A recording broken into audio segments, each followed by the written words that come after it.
250 years ago, next week, our founders invoked the Creator 4 times in the Declaration of Independence. 4 times. I wasn't mentioned once. I'm very upset. Not once. Of course, defenders of Trump will say, well, he's just poking fun at his own ego, but I would simply ask you this. Who else can you imagine making this kind of joke? If Obama had stood up before a crowd and said, I can't believe they didn't mention my name next to the Creator's name in the Declaration of Independence, even if he meant it as a joke, Christians would have been outraged. But again, I haven't heard one single professed Christian who supports Trump saying, hey, that wasn't right that he said that. Jesus is our savior, not Donald J. Trump. The other thing is that I don't think he got the reaction he was quite looking for. Listen to those last few seconds again, and you can hear how he gets a few laughs, but it was clearly not the entire crowd who thought his joke was funny.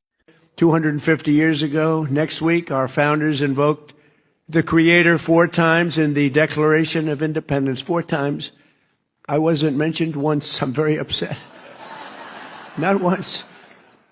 All of this brings up the question as to why Trump would continually reference himself as being a savior, or talking about himself in the same breath as the creator of the universe. These are simply not statements that anyone else makes. A couple of years ago, I did a short video that asked the question whether Trump was jealous of Jesus, because I do think that's what's at the heart of this. Donald Trump wants all the attention that Christians give to Jesus for himself. He wants to be in the hearts and minds of believers. Here's that short video now, and it's only about 2 minutes long.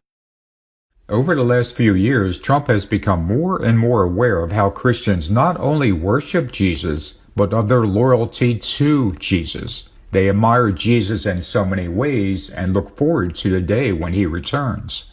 Trump wants this for himself. He craves for this same type of worship and loyalty that Christians bestow upon Jesus. He may not believe that Jesus is his Savior, but he is seeking to replace Jesus in the hearts and minds of his followers.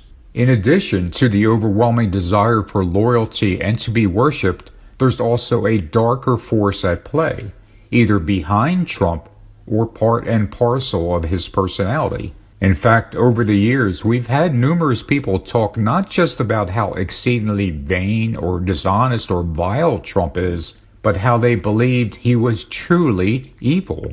For example, Tony Schwartz was the ghostwriter on Trump's Art of the Deal, and he said this: Trump is not only willing to lie, but he doesn't get bothered by it, doesn't feel guilty about it, isn't preoccupied by it. There's an emptiness inside Trump. There's an absence of a soul. Schwartz added, Trump is the most purely evil human being I've ever met.